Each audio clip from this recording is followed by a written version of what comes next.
우리는 다시 느헤미야로 돌아왔습니다. 이 느헤미야서 같은 경우에 예루살렘 성벽 건축 공사라는 이 이미지가 매우 강하기는 합니다만은 이 느헤미야서가 그것만 다루는 것은 아닙니다. 느헤미야서 전반부는 예루살렘 성벽 건축 공사를 다루고 있지만 후반부는 성벽 건축 공사가 끝난 이후로 그들이 하나님 앞에서 어떻게 살아갈 것인가를 결단하는, 조금은 신학적인 용어로 언약 갱신을 하는 것을 다루고 있습니다. 오늘 본문이 포함된 느헤미야 9장은 언약 갱신을 하기 전에 이스라엘 백성들이 자신들의 지나간 역사를, 민족의 역사를 회고하면서 하나님의 선하심을 고백하고 그리고 조상들과 자신들의 죄를 자백하는 내용을 담고 있습니다. 아브라함부터 자신들의 이르기까지의 그 민족의 역사 중에서 우리 하나님께서 어떤 일을 행하셨는지, 그리고 백성들은, 자기 조상들은, 그리고 자신들은 어떻게 반응했는지를 말해주는 오늘 본문을 통해서 오늘 우리 시대에 하나님께서 우리에게 주시는 교훈을 발견할 수 있게 되기를 바랍니다. 우리가 먼저 생각할 주제는 하나님의 선하심과 사람들의 배역함입니다. 느헤미야 9장을 전체적으로 잘 살펴보면 이스라엘 백성들이 하나님 앞에 드린 고백이 세 가지라는 것을 알 수 있습니다. 그 첫 번째는 하나님은 참으로 선하신 분이십니다 라는 이 고백입니다. 저는 이 하나님의 선하심을 오늘 이 설교에서는 먼저라는 말로 좀 표현하고 싶습니다. 하나님은 먼저의 하나님이시다, 이렇게 말씀드리고 싶습니다. 이게 무슨 뜻일까요? 조금 설명이 필요하겠죠. 오늘 본문이 말해주는 이스라엘 백성들의 역사와 관련해서 가장 먼저 등장하는 이름은 아브람, 즉 아브라함입니다. 우리 7절을 같이 한번 읽어보시면 좋겠습니다. 시작. 주는 하나님 여호와시라. 옛적에 아브라함을 택하시고 갈대아 우르에서 인도하여 내시고 아브라함이라는 이름을 주시고. 한번 잘 보시기를 바랍니다. 이 구절에서 모든 동사의 주어는 하나님이십니다. 하나님이 아브라함을 택하셨고, 하나님이 갈대아 우르에서 아브라함을 인도하여 내셨고, 하나님이 아브라함이라는 이름을 새롭게 주신 것이죠. 우리 하나님께서 이 모든 동사들의 주어가 되신다, 이 모든 행동들의 주체가 되신다라는 이것은 또 다른 말로 우리 하나님께서 먼저 아브라함에게 손을 내미셨다, 이런 의미도 있습니다. 우리 하나님께서 먼저 다가가신 것이고, 먼저 불러내신 것이고, 먼저 택하여 내신 것입니다. 자, 여기에서 먼저라고 하는 것은 시간적인 의미만을 말하는 것은 아닙니다. 자, 예를 들어서 저하고 누군가가 다투어서 사이가 별로 안 좋게 됐다고 칩시다. 화해를 해야 되잖아요. 근데 저는 속이 좀 못돼가지고 화해할 마음이 없는데 상대방에 있는 분이 저한테 먼저 화해를 요청해 오셨습니다. 그러면 그때 시간적으로 먼저라는 뜻도 있지만 이 관계 회복을 위해서 주도적으로 먼저 일을 했다는 그런 뜻도 되겠지요. 우리 하나님께서 먼저 아브라함에게 다가가셨다, 먼저 복을 주셨다는 의미를 저는 그렇게 이해하고 싶은 것입니다. 우리 하나님께서는 아브라함이 생각도 하기 전에 그를 불러내신 것이고, 아브라함이 하나님을 알지도 못하기 전에 오늘따라 말이 자꾸 헷갈리네. 알기도 전에 갈대아 우르에서 그의 아버지의 생업을 물려받아서 우상을 만들어 팔던 그 상황 가운데 있을 때에 하나님께서는 먼저 주도적으로 그에게 다가가셔서 그를 불러내시고 그를 이스라엘 민족의 조상으로 삼으신 것입니다. 이 주도성을 저는 먼저라는 말로 표현을 한 것이고요. 이 주도성에는 하나님의 선하심이 강하게 묻어납니다. 아브라함이 무슨 자격을 갖추지도 않았는데, 아브라함이 무슨 조건을 갖춘 것도 아닌데 우리 하나님께서는 그런 아브라함에게 다가가셔서 주도적으로 은혜의 손길을 내미시고 그들을 불러내셨기 때문에 우리 주님께서, 우리 하나님께서 먼저 뭔가를 하셨다는 이 말 속에는 하나님의 선하심이 묻어나는 것입니다. 느헤미야 9장에는 아브라함과 출애굽 시대, 광야 시대, 그리고 가나안 정복 시대, 사사 시대, 왕정 시대, 그리고 포로 시대, 이런 이 구약 성경이 말해주는 이스라엘 민족의 총 모든 역사가 망라되어 있습니다만은 그 모든 시대마다 하나님은 먼저 은혜를 베푸시는 분으로 소개됩니다. 이스라엘 백성들이 자격도 없었는데, 이스라엘 백성들이 아무런 조건도 갖추지 못했는데 하나님께서는 먼저 다가가신 것이고, 먼저 손을 내미신 것이고, 먼저 복을 주신 것이고, 이런 주도적인 다가가심으로 이스라엘 백성들에게 큰 은혜를 베풀어 주신 것입니다. 이스라엘 백성들이 고백하는 것은 바로 그것입니다. 하나님 너무너무 선하신 분이신데, 특별히 정말 자격 없는 우리에게 이런 선하심을 보여주셨습니다. 그렇게 고백하고 있는 것입니다. 느헤미야 9장을 통해서 이스라엘 백성들이 고백하는 두 번째 고백은 이런 하나님의 신실하심을 경험해 놓고도 우리 사람들은 하나님 앞에서 신실하지 못했습니다 라는 고백입니다. 안타깝게도 이스라엘 백성들의 역사는 끊임없이 하나님을 배반하고 거역하는 역사였습니다. 그토록 엄청난 하나님의 은혜를 받고서도 하나님의 선하심에 기대어 살아왔으면서도 이스라엘 백성들은 끊임없이 하나님을 거역했고 하나님을 배신했습니다. 오늘 본문에서 이스라엘 백성들이 가슴을 치며 선조들과 자신들의 죄에 자백하는 내용이 바로 이것입니다. 우리 15절을 한번 보실까요? 그들의 굶주림 때문에. 여기에서 말하는 그들은 출애굽에서 광야로 들어온 이스라엘 백성들의 선조들을 가리킵니다. 지금 이 느헤미야 9장에서 고백하는 사람들의 선조들이라는 뜻입니다. 그들의 굶주림 때문에 그들에게 양식을 주시며 그들의 목마름 때문에 그들에게 반석에서 물을 내시고 또 주께서 옛적에 손을 들어 맹세하시고 주겠다고 하신 땅을 들어가서 차지하라 말씀하셨사오나 하나님께서는 이스라엘 백성들을 애굽에서 건져내신 것으로 만족하신 것이 아니라 그들이 광야를 지날 때에 그들에게 먹을 것을 주셨고 마실 것을 주셨고 그리고 반드시 약속한 땅에 인도하여 들이실 것이라는 말씀을 거듭거듭 주셨습니다. 하나님의 선제적인 은혜요 주도적인 은혜였습니다. 그런데 그런 은혜를 받은 이스라엘 백성들은 어떻게 반응했습니까? 아까 15절을 제가 읽어드렸습니다만 이어지는 16절과 17절 상반절을 우리 같이 한번 읽어보시겠습니다. 시작. 그들과 우리 조상들이 교만하고 목을 굳게 하여 주의 명령을 듣지 아니하고 거역하며 주께서 그들 가운데 행하신 기사를 기억하지 아니하고 목을 굳게 하며 패역하여 스스로 한 우두머리를 세우고 종되었던 땅으로 돌아가고자 하였나이다. 안타깝게도 이게 이스라엘 백성들의 모습이었습니다. 우리 하나님이 그토록 큰 은혜를 베풀어 주셨건만 출애굽만 해도 얼마나 큰 은혜인데 그들이 광야를 지내는 동안 그들에게 필요한 모든 것을 공급해 주시고 안전하게 보호해 주셨음에도 불구하고 그들은 교만했고 목을 굳게 하여 하나님의 명령을 거역했습니다. 심지어 스스로 한 우두머리를 세우고 애굽 땅으로 돌아가려고 했습니다. 하나님을 버리려고 했던 것입니다. 느헤미야 9장에는 이것 말고도 여러 곳에서 이스라엘 백성들의 지나간 역사 속에서 그들이 범했던 죄에 대해서 고백합니다. 오늘 본문 34절과 35절도 그것에 대한 고백인데 우리 이 두 구절도 함께 같이 읽어보시겠습니다. 시작. 우리 왕들과 방백들과 제사장들과 조상들이 주의 율법을 지키지 아니하며 주의 명령과 주께서 그들에게 경계하신 말씀을 순종하지 아니하고 그들이 그 나라와 주께서 그들에게 베푸신 큰 복과 자기 앞에 주신 넓고 기름진 땅을 누리면서도 주를 섬기지 아니하며 악행을 그치지 아니하였으므로. 그리고 이어지는 36절에서 이렇게 고백을 합니다. 우리가 오늘날 그래서 종이 되었는데 곧 주께서 우리 조상들에게 주사 그것의 열매를 먹고 그것의 아름다운 소산을 누리게 하신 땅에서 우리가 종이 되었나이다. 하나님께서 우리 조상들에게 맹세하신 그 맹세와 지난 역사에서 우리 조상, 우리 민족들을 지켜주셨기 때문에 우리가 지금 가는 이 땅에서 살게 되었습니다. 그런데 우리의 조상들과 우리가 끊임없이 하나님을 원망하고 거역했기 때문에 우리가 이 땅에서 종이 되었습니다. 주님, 우리는 이런 일을 당해도 쌉니다. 우리가 하나님 앞에 범죄했습니다.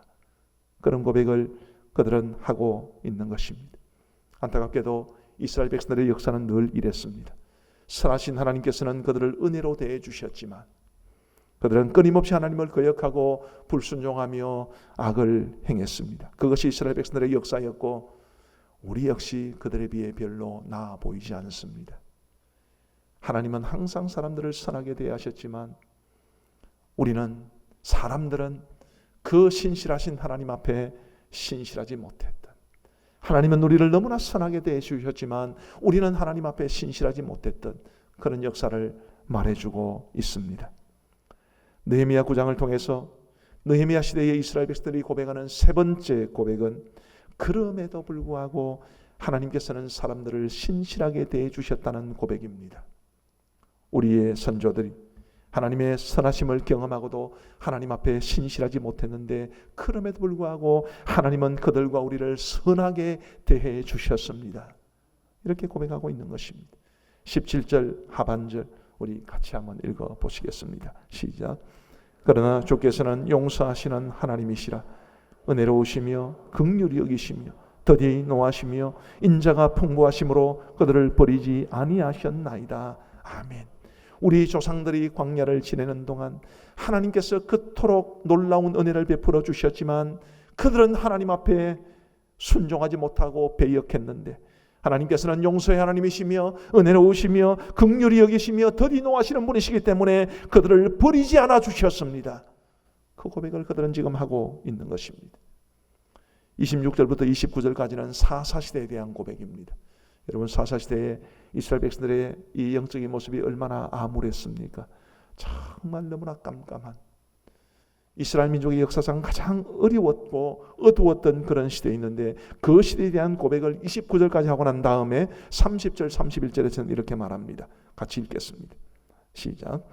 그러나 주께서 그들을 여러 해 동안 참으시고 또 주의 선지자들을 통하여 주의 영으로 그들을 경계하시되 그들이 듣지 아니하므로 열방 사람들의 손에 넘기시고도 주의 크신 긍휼로 그들을 아주 멸하지 아니하시며 버리지도 아니하셨사오니 주는 은혜로우시고 불쌍히 여기시는 하나님이심이니이다. 아멘. 이스라엘 백성들이 하나님 앞에 범죄했을 때 하나님이 징계하지 않으신 것은 아닙니다. 하나님께서는 공의로우신 하나님이시기 때문에 그 공의로운 성품을 따라 때로는 당신의 백성들을 징계하기도 하십니다. 그러나 우리 하나님은 징계를 하시면서도 감정대로가 아니라 공의대로 징계하시는 분이시고 징계하시는 중에도 긍휼을 잊지 않는 하나님이시라고 우리에게 성경은 말해주고 있습니다.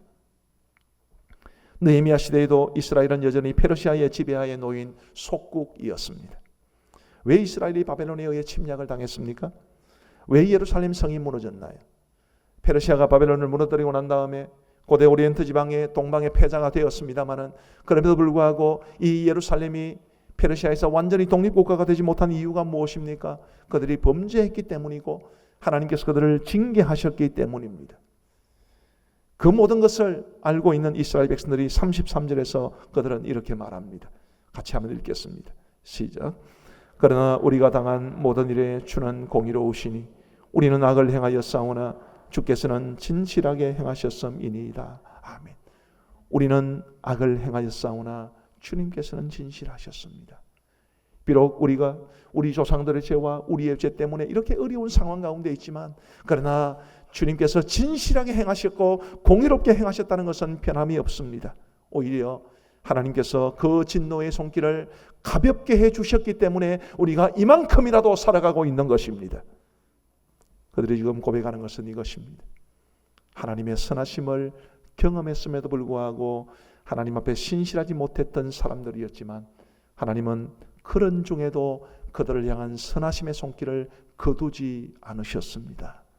이 고백을 그들은 드리고 있는 것입니다. 이제 큰 두 번째로, 그렇다면 이런 하나님의 선하심에 대해 우리는 어떻게 반응해야 합니까?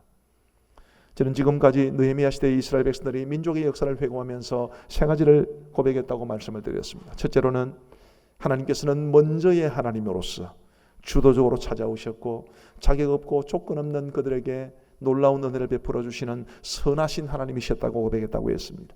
두 번째로는 이스라엘 백성들의 조상들과 그리고 그들 자신들은 그 하나님의 놀라운 선하심을 경험하고도 하나님 앞에 신실하지 못했다고 고백을 했습니다. 그리고 마지막 세 번째로는 그럼에도 불구하고 그런 인간의 연약함과 배역함에도 불구하고 하나님은 언제나 사람들을 신실하게 대해 주셨다, 이렇게 고백을 합니다. 우리 사랑하는 성도 여러분, 저는 이들의 이 고백이 우리의 고백이 될 수 있기를 간절히 바랍니다. 우리도 이들과 별 차이 없는 사람들, 우리도 늘 하나님의 은혜 가운데 살아가지만 하나님의 은혜에 합당한 삶을 살아가지 못하고 그럼에도 불구하고 하나님께서 우리에게 은혜와 긍휼을 베풀어 주셨기 때문에 우리가 지금 이 자리에 앉아 주를 예배하고 있는 줄 믿습니다. 하나님의 주도적인 선하심과 인간의 배역함, 그럼에도 불구하고 은혜와 긍휼을 베풀어 주시는 하나님의 자비로우심, 이 세 가지야말로 하나님과 우리 사이를 말해주는 가장 중요한 핵심 개념들입니다. 그리고 이 세 가지를 다 덮는 가장 큰 주제는 바로 하나님의 선하심입니다. 하나님의 선하심 없이 우리가 어찌 살아갈 수 있을까요? 하나님께서 당신의 그 엄격한 기준으로, 공이라는 그 기준으로 저와 여러분들을 다 재시고 하나님의 그 공의로운 기준에 미달하면 우리를 받아주지 않으신다고 했다면 저와 여러분들이 하나님 앞에 설 수 있었겠습니까?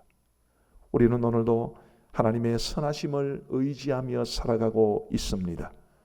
이런 하나님의 선하심을 경험한 사람으로서 우리는 어떻게 살아가야만 하는 것입니까?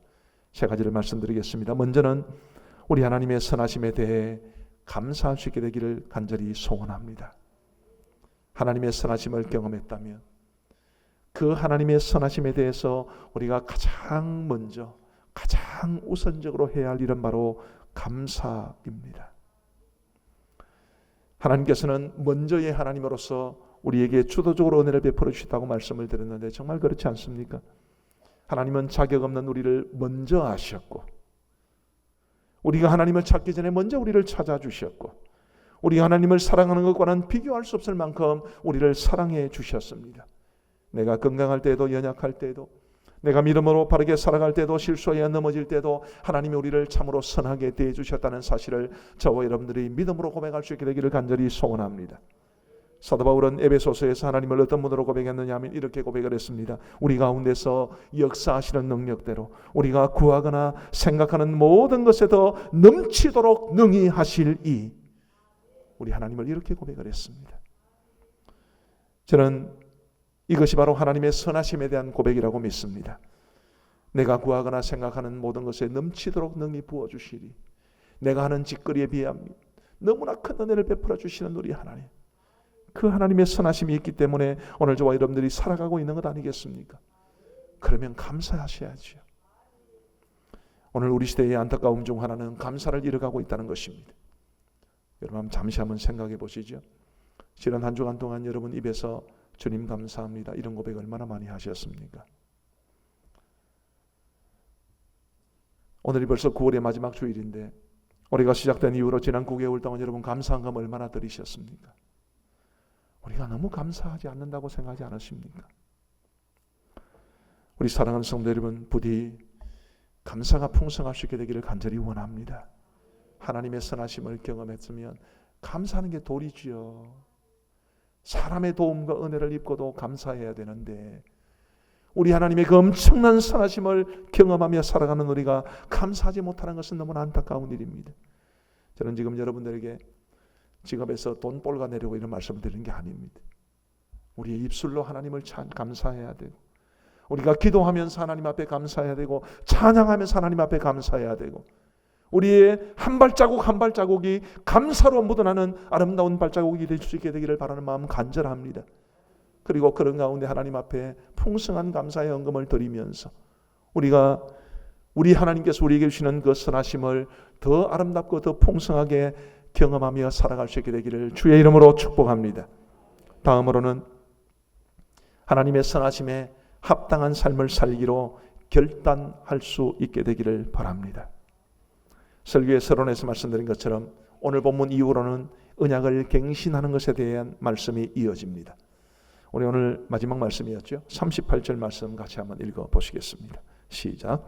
우리가 이 모든 일로 말미암아 이제 견고한 언약을 세워 기록하고 우리의 방백들과 레위 사람들과 제사장들이 다 임봉하나이다 하였느니라. 아멘. 복잡한 설명은 빼고요. 지금 이 사람들은 언약을 갱신하려고 합니다. 자, 잠시 언약이라는 말에 대해서 생각해 보십시다. 언약이라는 말은 한자로는 말씀 원자에 목걸약, 약속할 때 그 약자를 씁니다. 그러니까 언약은 말로 맺은 약속을 언약이라고 합니다. 근데 대부분의 약속은 다 말로 하지 않나요? 그러면 그냥 쉬운 생각으로는 언약이라는 말은 약속이라는 말로 쉽게 바꾸어 쓸 수 있을 것 같은데 성경은 그렇게 쓰지 않습니다. 성경은 그냥 언약이라는 좀 어려운 말을 그대로 사용합니다. 왜냐하면 이 언약으로 번역된 원어는 단순히 약속이라는 말로 담아내기에는 너무나 무게감이 있는 말이기 때문에 그렇습니다.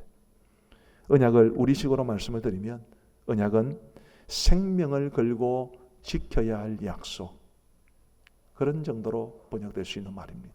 그러니 그냥 약속이라는 말로 번역되면 무게감이 확 떨어지기 때문에 그냥 언약이라는 말로 남겨놓았습니다.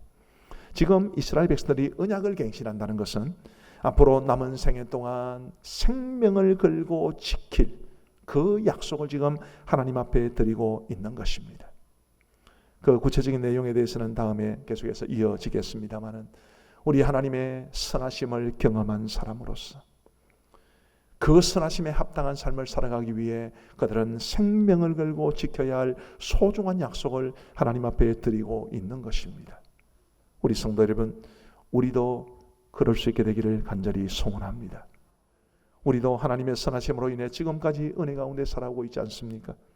그 말할 수 없는 하나님의 선하심을 경험했다면 그 선하신 하나님을 다시는 배반하지 아니하고 선하신 하나님, 우리 그 하나님의 선하심에 합당한 삶을 살기로 결단해야 되지 않겠습니까? 여러분들은 어떠신가요? 우리 하나님의 선하심에 합당한 삶을 지금 현재 살아가고 계십니까? 저는 찬송가 321장 후렴 가사를 매우 좋아합니다. 나 구주 위에 살리라 내 기쁨 한량 없으리 내가 알 길 인도하소서 내 구주 예수여. 이게 321장 후렴 가사인데 사실은 한글 가사보다는 영어 가사를 저는 더 좋아합니다. 이 곡의 영어 가사에는 후렴에 이 부분이 2번 반복되어 있습니다. I'll live for him who died for me. 아주 쉬운 단어로 되어 있지만 너무나 가슴 깊이 와닿는다. I'll live for him. 나는 그분을 위해 살겠습니다. Who died for me. 나를 위해 죽어주신 그분을 마음이. 나를 위해 죽어주신 하나님의 선하신 은혜의 최고의 절정이 아니겠습니까? 주님이 우리를 위해 죽어주신 거예요.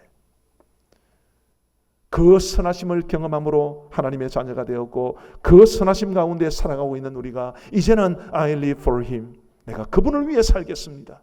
그렇게 결단해야 합당하지 않겠는가라는 것입니다. 성경은 우리에게 많은 것을 요구합니다.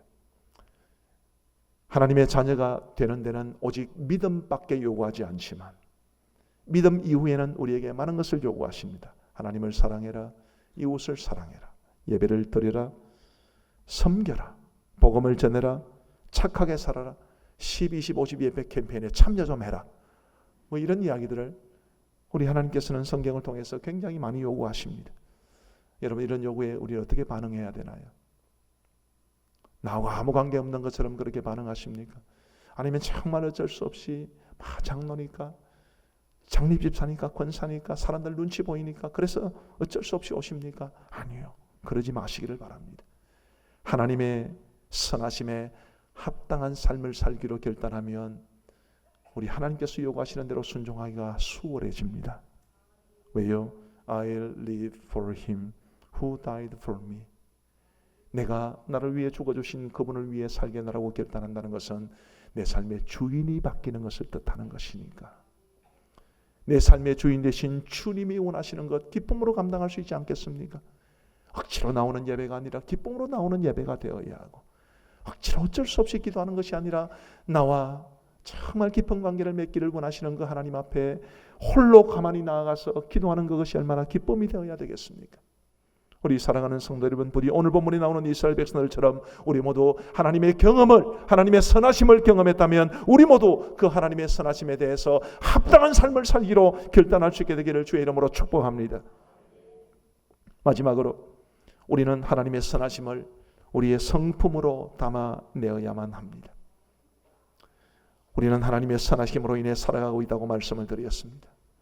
우리같이 연약하기 한량없고 우리같이 부족하기 짝이 없는 삶을 살아가는 우리를 향해서 하나님께서는 언제나 넉넉하게, 언제나 은혜롭게, 언제나 사랑스럽게 우리를 대해주고 계십니다.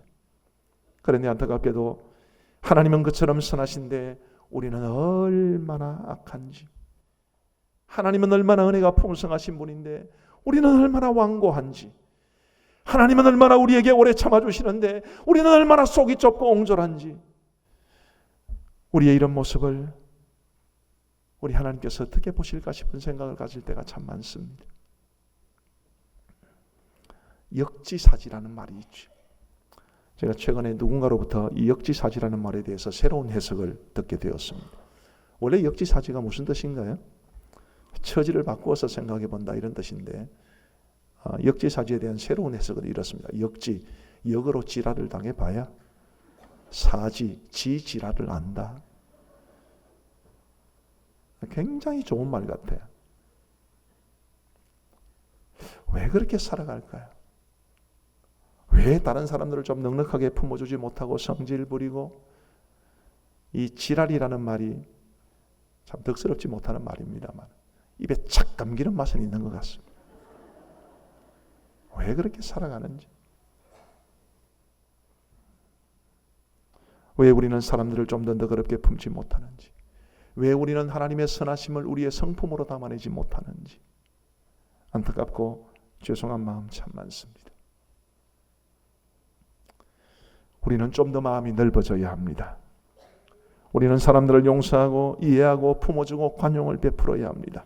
하나님이 우리를 그렇게 대해 주셨으니까요. 마태복음 16장에는 용서에 관한 비유가 나옵니다. 어떤 종이 임금에게 1만 달란트 빚을 졌는데 그 신하에게는 도무지 그 빚을 갚을 능력이 없습니다. 그래서 임금이 다 탕감해 주었습니다. 이 사람이 그 엄청난 빚을 탕감받고 기쁜 마음으로 임금 앞에 나왔는데 자기에게 100데나리온 빚진 동료 하나를 만났습니다.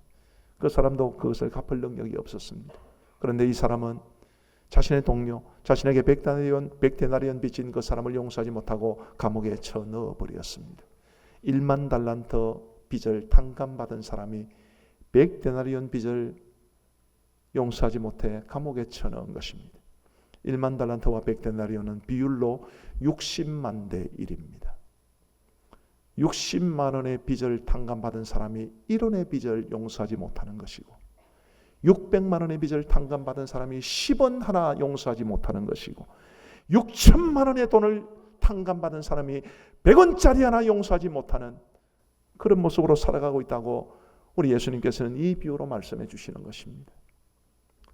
1만 달란트 빚을 탕감해 주신 임금이 화가 났습니다. 그래서 그 종을 다시 불렀습니다. 그리고 감옥에 넣으면서 이 빚을 다 갚기 전에는 네가 절대로 감옥에서 나오지 못할 것이다. 분노하셨습니다.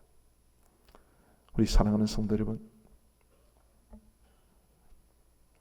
우리가 하나님의 선하심을 우리의 성품으로 담아내지 못한다면, 하나님의 용서를 경험하고도 사람들을 용서하지 않는다면, 하나님의 선하심을 경험하고도 사람들에게 선함을 베풀지 못하면 우리는 이 비유에 나오는 이 사람처럼 하나님의 진노를 사게 될 것이 분명합니다. 우리 사랑하는 성도 여러분, 부디 여러분의 마음을 넓히시기를 바랍니다. 여유롭게 사시고 베풀면서 사시고 용서하면서 사시고 섬기면서 사시고, 그래서 여러분 주위에 있는 사람들이 여러분을 통해서 우리 하나님의 선하심을 조금이나마 경험하며 살아갈 수 있는 귀한 은혜가 있게 되기를 우리 주님의 이름으로 축복합니다. 말씀을 맺습니다. 우리의 삶을 돌아보면 하나님은 늘 신실하시고 선하시지만 우리는 늘 부족합니다. 오늘 느헤미야 9장이 말해주는 게 바로 이것입니다. 그러면 우리가 부족한 모습 그대로 살아가야 합니까? 그래, 나는 원래 부족한 사람이니까 그렇게 생각하며 살아갈 수 없습니다. 우리가 하나님의 선하심을 알면 알수록, 하나님의 선하심을 경험하면 경험할수록 먼저 우리의 삶에는 감사가 넘쳐야 되고, 그리고 우리 하나님의 그 선하심에 합당한 삶을 살아가기로 결단해야 되고, 하나님의 그 선하심을 우리의 성품으로 담아내면서 우리의 많은 사람들에게 하나님의 선하심을 경험한 그리스도인의 모습을 보여줌으로써 하나님 앞에 영광을 돌려드려야 될 줄로 믿습니다. 그 하나님의 선하심이 우리를 통해도 온전해질 수 있는 길이라고 믿습니다. 부디 성도 여러분, 하나님의 선하심을 경험하십시오. 아무도 가르쳐주지 않습니다. 아무도 경험시켜주지 못합니다. 우리 스스로가 성령의 은혜 가운데 경험해야 합니다. 하나님의 선하심을 경험하면 경험할수록 더 감사하고 더 그것에 합당한 삶을 살고 더 온전한 성품으로 살아가는 우리 하나님의 사람들 다 되시기를 우리 주님의 이름으로 축복합니다. 우리 기도하겠습니다. 합심해서 기도하실 때에 오늘 하나님께서 이 말씀을 통해 여러분들에게 무엇을, 어떤 자극을, 어떤 은혜를, 어떤 감동을, 어떤 깨우침을 주셨는지 저는 알지 못합니다.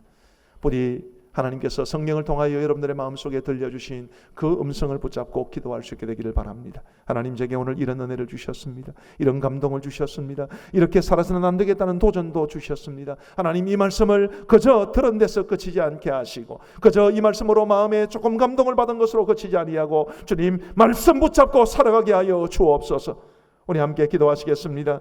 자비하신 아버지 하나님, 감사합니다. 우리를 예배의 자리에 불러주신 것 감사하고, 우리에게 말씀 주신 것 감사합니다. 아버지 하나님, 무엇보다도 우리를 선하게 대해주신 것을 감사합니다. 우리 하나님께서 그 엄정하신 공의로운 기준으로 저를 대해주셨다면 저는 죽어도 골백 번을 더 죽었어야 할 죄 많고 연약한 인생인데, 우리 하나님께서 저를 선하게 대해주셨고, 우리 교회를 선하게 대해주셨기에, 이 민족을 선하게 대해주셨기에 우리가 오늘 여기까지 오게 된 줄로 믿습니다. 아버지 하나님, 이 선하심을 늘 기억하며 감사할 수 있도록 도와주옵소서.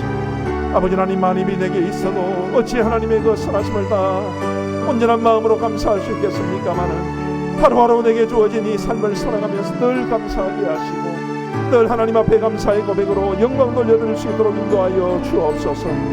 아버지 하나님, 하나님의 선하심을 경험하면 경험할수록 그 선하심에 합당한 삶을 살게 하여 주시옵소서.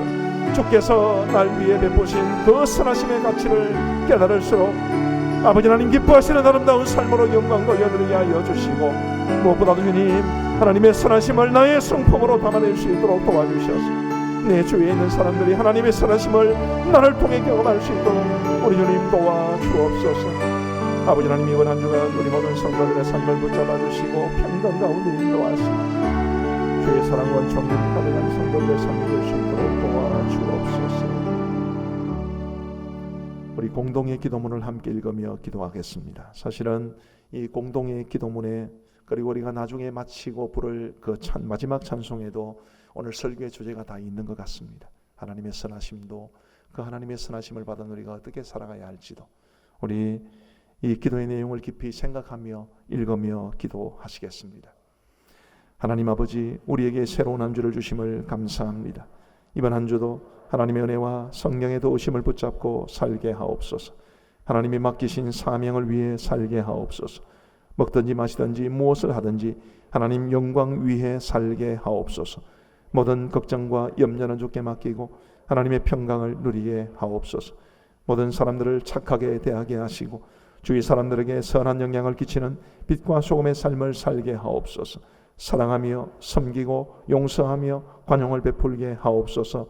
이 땅에 다시 오실 주님을 기다리며 복음을 전하게 하옵소서. 예수님의 이름으로 기도드립니다. 아멘. 우리의 생명과 소망이 되시는 주 예수 그리스도의 크고 놀라우신 은혜와 아무런 자격도 아무런 조건도 갖추지 못한 저희들에게 먼저 찾아와 주셔서 모든 선하심을 베풀어 주시는 우리 하나님의 그 지극하시고 한량없는 사랑과 성령 하나님의 인도하시며 보호하시며 충만하시며 교통하심이 이곳에 고개 숙인 사랑하는 모든 주의 백성들 머리 위에 이제로부터 영원토록 함께 있을지어다. 아멘.